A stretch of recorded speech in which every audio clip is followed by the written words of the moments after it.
आज ये जो press conference Bharatiya Janata party के कार्यालय में हो रही है, ये एक प्रमुख विषय पे मैं आपको जानकारी देना चाहता हूं।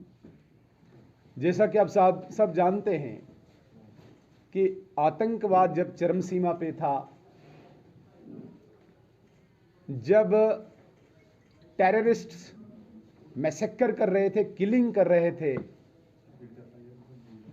एक्सटॉर्शन कर रहे थे, तब भारतीय जनता पार्टी ने एक आवाज उठाई थी कि माइग्रेशन को रोकने के लिए और इन आतंकवादियों को परास्त करने के लिए गांव सुरक्षा समितियों को बनाया जाए, विलेज डिफेंस कमिटीज को बनाया जाए, जो इस आतंकवाद की कमर तोड़ सकते हैं। स्वर्गीय अटल बिहारी वाजपेयी जी तथा श्रीमान लाल कृष्ण आडवाणी जी, इन्होंने डोडा बचाओ आंदोलन चलाया और उसके बाद विलेज डिफेंस कमिटीज का गठन हुआ 90s में। पूरे जम्मू प्रोविंस के 10 जिलों में वीडीसीज बनाई गई, जिनको हथियार दिया गया, उन्होंने आतंकवाद से लड़ा। बहुत सारे वीडीसीज मेंबर्स की शहादत हुई, कुर्बानी हुई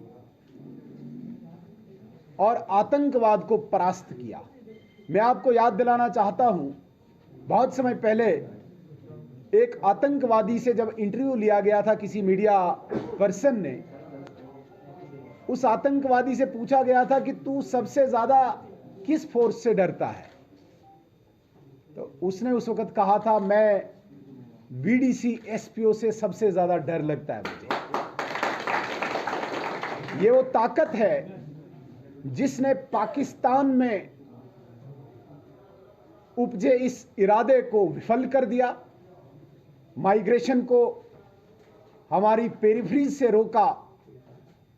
लेकिन उस वक्त कोई ऐसी पॉलिसी फ्रेम नहीं हो पाई थी। हर वीडीसी कमेटी में 3 एसपीओज थे, जिन एसपीओज के नाम पे सैलरी आती थी और वो बाकियों में डिस्ट्रीब्यूट की जाती थी।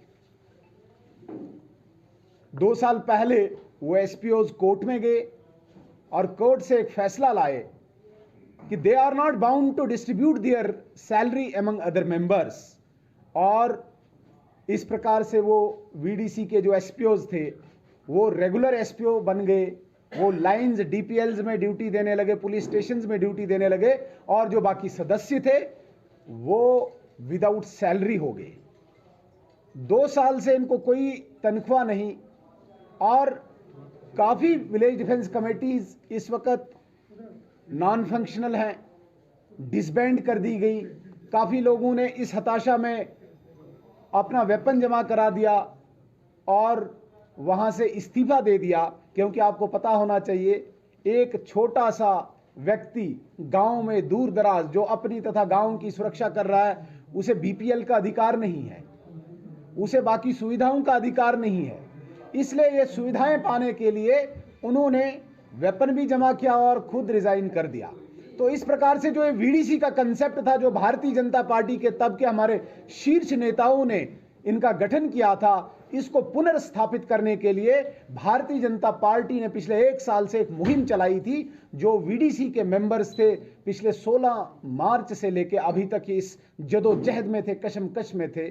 लगातार हमारी बैठकें आदरणीय गृह मंत्री जी से हुई, हमारे अध्यक्ष श्रीमान रविंदर रैना जी ने इस पूरे जम्मू प्रोविंस के वर्नेबल प्लेसेस का दौरा किया और वीडीसीज को भरोसा दिया कि आपका मसला हल करा के रहेंगे। मुझे आदेश दिया गया कि आप गृह मंत्रालय के संपर्क में रहे। बहुत सारी मीटिंग्स वहां पे हुई, इवन यहाँ के जितने भी आला अधिकारी हैं उन्हें भी वहां पे बुलाया गया, प्रपोजल वहां पे सबमिट हुआ।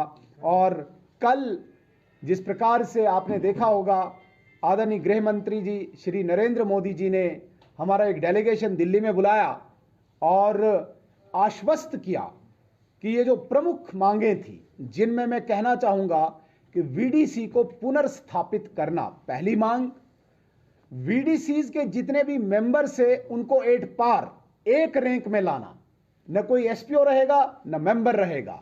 और वीडीसी का नॉमेनक्लेचर जब हम इसको पुनर्स्थापित करेंगे, इसका नॉमेनक्लेचर चेंज होगा, क्योंकि अगर वीडीसी रहे उसमें 3 एसपीओ रहेंगे, इसलिए इसका नॉमेनक्लेचर। यहां पे ढोक्स पे मैसेकर हुए हैं, ढोक समझते होंगे, जहां पे हमारे नोमेड्स गर्मियों में अपने माल मवेशियों को लेके ऊपर धारों पे चले जाते हैं, वहां पे बहुत मैसेकर हुए हैं। मैं आपको याद दिलाना चाहूंगा 2001 में लगभग 21 नोमेड्स को, ये जो भेड़ बकरी चराने वाले हैं, इनको मार दिया गया था। 2001 में ही एक बार 8 लोगों को मार दिया गया था। काफी डीडीसी वीडीसी को अनआर्म्ड किया था आतंकवादियों ने, तो वो बहुत ज्यादा अभी अनपेड हैं। उनका भी इश्यू हमने गृह मंत्रालय में रखा है, वो भी उस पर संज्ञान ले रहे हैं और विचाराधीन अभी विभाग में। इसके अलावा हमने अत्याधुनिक हथियार की भी मांग की। जिस प्रकार से आतंकवाद बढ़ रहा है, जिस प्रकार से पूरे देश दुनिया की परिस्थितियां बनी हुई है, अत्याधुनिक हथियार दिया जाए, एक रेगुलर फोर्स के नाते ये काम करे ग्राउंड पे, ताकि पाकिस्तान में पनपे उनके इरादों को हम विफल कर पाए। इस प्रकार की योजना को एक कंक्लूजन पे कल लाया गया। आज पूरी उम्मीद है कि आज दोपहर तक वो ऑर्डर भी निकलेगा। और जो इश्यूज अभी पेंडिंग है, जैसे अनपेड का इशू मैंने बोला, जैसे सैलरी एनहांसमेंट का बढ़ाने का इशू, वो भी आगे चलते रहेंगे। हमें पूर्ण विश्वास है आदरणीय गृह मंत्री जी पे, आदरणीय मोदी जी पे। मैं अंततः सर्वप्रथम आदरणीय मोदी जी का धन्यवाद करूंगा, आदरणीय अमित शाह जी जो गृह मंत्री हमारे, इनका धन्यवाद करूंगा। हमारे अध्यक्ष प्रांत के श्रीमान रविंद्र रैना जी, जिनके अथक प्रयासों से यह सारा संभव हो पाया है। यहाँ के लेफ्टिनेंट गवर्नर साहब, जिनके साथ लगातार हमारी मीटिंग्स हुई। यहाँ के पर्टिकुलरली मैं विशेष तौर से दिलबाग सिंह जी जो डायरेक्टर जनरल ऑफ पुलिस हैं, जिन्होंने इस विषय को बड़े जोरदार तरीके से रखा। मैं इन सब का धन्यवाद करूंगा कि इन्होंने इस वीडीसीज के इशू को, जिसमें लगभग 30,000 लोगों की लाइफ इन्वॉल्व थी, जिसमें काफ़ी लोगों ने अपनी जानें दी हुई हैं, इस वीडीसीज को जिंदा रखा, इनको पुनर्स्थापित कर कर इसका वीडीजी ग्रुप नाम दिया। विलेज डिफेंस गार्ड्स रहेंगे और हर एक की सैलरी उनके अकाउंट में आएगी। सैलरी हेड क्रिएट हुआ और इनकी सैलरी एनहांसमेंट के लिए भी विचार आगे से किया जाएगा। जो पेड अनपेड वीडीसीज हैं उनका भी मसला हल करने के लिए संभाग को, विभाग को निर्देश दिए गए हैं। मैं पुनः एक बार आप सभी प्रेस के साथियों का बहुत धन्यवाद करूंगा। आपने अपना